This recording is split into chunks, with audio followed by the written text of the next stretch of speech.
Hello viewers, welcome to a live stream edition of my WTI crude oil price outlook. Now those familiar with the channel will have seen my sort of monthly production of the oil forecast, but now we're going live. I think I could probably do this more regularly. Oil is one of the biggest traded markets out there, very popular with day traders and investors alike. A lot of stocks and other peripheral instruments you can trade around it as well, so a key variable in the world's global economy. And the format of this is going to be pretty similar to those previous videos. Going to run first of all for a bit of fundamentals and sentiment, then into the charts, and we're going to try and draw together and to work out where that price is going to go next. So I suppose let's start with the fundamentals, and at the moment it's probably hinging around China at the moment and the state of their economy there. Not looking too great. That's concern for demand, and then factor in the rest of the world, interest rates, high inflation, all that sort of stuff.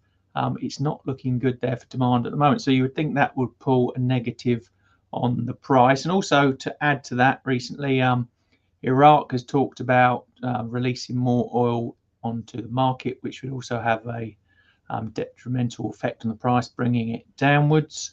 Iraq, huge producer of oil, lots of supply there to pump into the market. So fundamentally wise at the moment, feeling a bit bearish. So now let's head into some sentiment, and I'll measure this sentiment using technical analysis. So if we get into the charts right away, we're going to start with rig counts. Baker Hughes rig count, very good for getting an overall general feel of the sentiment of the energy sector, the oil sector. And I like to use that top line that you can see there, the US. And in a bullish situation, we're looking for up numbers. And at the moment, we can see from the prior count -12, and from the last year -20. So to me, that's more of a bearish feel, less rigs around. Bit more bearish feel for that there in terms of sentiment. And then I look at inventories, and in particular, I suppose with inventories, it's more about anomalies for me. Statistically, if you try to play the announcements, then it's more such a 50-50 bet. And really, like I said, it's the anomalies that move the market. And we're looking into the data. It's out tomorrow. Forecast -2.99 million barrels against a previous of 5.96. You can see it's been up and down, no sort of consistent trends in there to the figures. A few outliers, like you can see a few weeks back. Like I said, that will have an influence on the price, and back there again in May. So look for those outliers. But at the moment, nothing that catches the eye. So let's head into some charts now, and let's just take a quick look at what's going on this morning in the price. This 15-minute chart, it's looking quite quiet at the moment. Opened around about $80, slightly pulling back. There was some overnight Chinese news that's probably had a bit of bearish sentiment to it, but not a lot really. You've got this Fibonacci line around pivot line around $79.50. Could provide a bit of support, but at the moment, all very quiet. So let's have a look at the longer term price. Excuse me, picture. We've got a weekly Heikin-Ashi chart with the volume at price over there on the right hand side. You can see really it's all around this $70 mark for the last year. And in terms of where we are in Fibonacci wise, well, you can see we're hitting this $85 overhead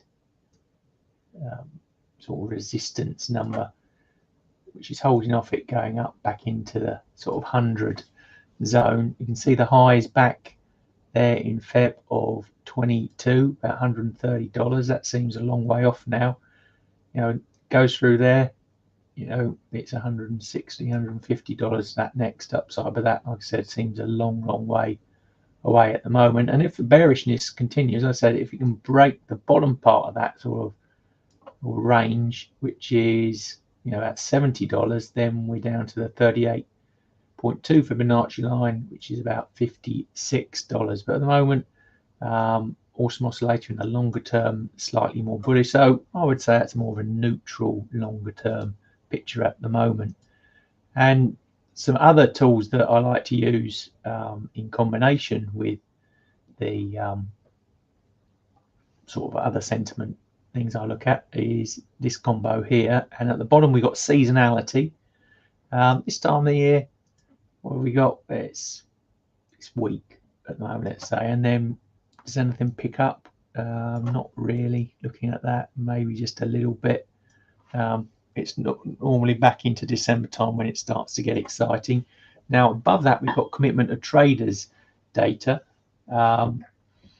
Interesting this, the red lines commercials, black line are large speculators. Now what you normally look for is the inverse to the price for the commercials, and the large speculators to be following the price, which really is I suppose what they're doing. So you could call that a weak bearish. I'll put bearish up there, but maybe weak bearish more so, just because that slight pull off there in the large speculators and the buying there of the commercials. You can see that pulling off there. Like I said, seasonality, I'm going to call that neutral. Volatility, which we will see in a moment on another chart, that's another story, but we'll break that down in a second. But the highlight really is this range, and it goes all the way back to December 22, and it just does not look like breaking at the moment. So $64 to $83, that's a lot of price action in between for the range traders amongst you there, and for those looking for the breakout, they're the key significant sort of zones to watch out for. Now talking of volatility, here we go. This is the OVX. It's ticker OVX if you're looking for it. It's from the CBOE. It's the volatility that goes into the options numbers, a bit like the VIX for the S&P 500. Sometimes useful indicator to see how things are picking up. And as you can see, volatility has been picking up. And let's just do some drawing on there. You can see there on the awesome oscillator picking up. Looking for breaks in these bands for spikes to the up and down side. Often it runs with the strength of the price of crude oil, a bit different to the VIX, which is inverse. It's harder to read the OVX, but I like to use it just to see what's the sort of sentiment behind it. Is it more volatile, less volatile, the market flat? It's, like I say, harder to use in the inverse VIX strategy that I utilize, and we're going to talk about that actually tomorrow in a live stream. But at the moment, that's just breaking up through there, down under there. It's under that moving average, so that in itself is like a bullish, but it's starting to pick up, which to me is a bit of maybe a warning sign that the bears are going to come in as well. So bit of a mixed bag there on volatility. And another indicator I like to use is this basket I've put together of currencies that are I suppose dependent on oil, and again I'm using this as a measure to see what's happening with the price of oil. So it's not a like-for-like correlation. It's a nice guide that I have. Look again for breakouts on the bands and the push down. At the moment, it's bearish for those countries' oil, and that to me signifies again maybe a bearish look for oil in the shorter term. Let's head into the price per se. We got here a 4-line break chart, great for spotting reversals. And what have we got here? We've got a reversal in play at the moment. It's crucial to get the time scale that you're using at the moment. This is set to 3 hours, and I'll show you quickly how it can be very different. But the moment I like to use a 4 with a 2 break. So what does that mean? Well, this is set to 4 line, and then I use 2 blocks to get back in. So that would have been my entry there for the long trade at 79.5. We'd have to wait for the retracement back.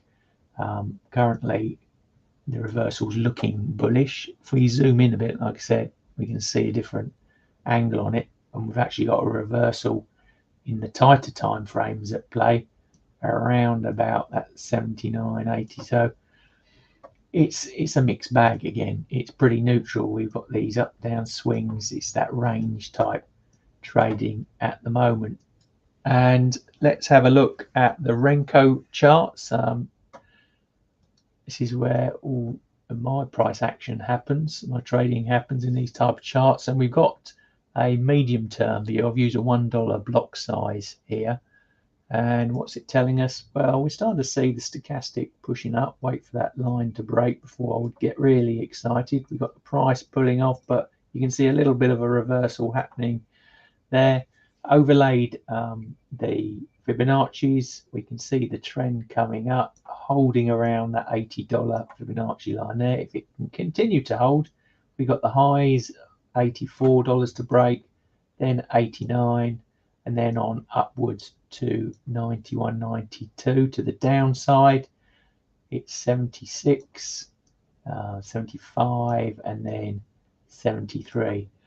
So you can actually see going back price history, we've got that there. That 84 is proving a bit of a sort of head block for the price to move on upwards into that space. So a lot of price building up here, maybe for that push on downwards. So let's just zoom in a bit there and go to a tighter Renko chart for the short term. 25-cent block size.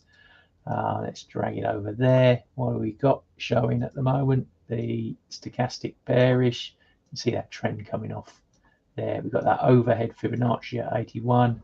So in the real short term, we got this sort of downside looking like $78, then 76, then 74, and then if it can reverse from here, like we mentioned in that previous Renko chart, 84, 85, those highs are the tester there. What have we got to flag that 61.8 line at 78? We've got some noise over here, which might provide that support. Like I said, if it breaks, look to the mid 70s, and then we've got that action over there. So that is oil. At the moment, like I said, it's feeling weak bearish in my opinion. If we'd like to summarize it, we've got poor fundamentals, sentiment looking neutral to weak. The price has been ranging, like I said, in that sort of $20 band. So it does provide some action. There's enough space there to make some serious money trading those ranges. But in terms of trend direction, it's not there at the moment for the medium to longer term. Waiting to see what happens if it breaks out. So at the moment, I would say neutral, weak, bearish. Play the ranges. Get the right risk management in place to just be careful around oil. It can be volatile at times, spike. Announcements come out, OPEC plus, that sort of thing. Any big news out of China, watch out for that. But at the moment, I said not too exciting really, oil. But play those ranges. Now, tomorrow, if you're watching live, we actually cover the S&P 500. Mention it briefly in today's video, but tomorrow, same sort of time, we're going to be doing the S&P 500. So with that, hope you've enjoyed today's session on the WTI crude oil price outlook. And thanks for tuning in, and good luck with that trading.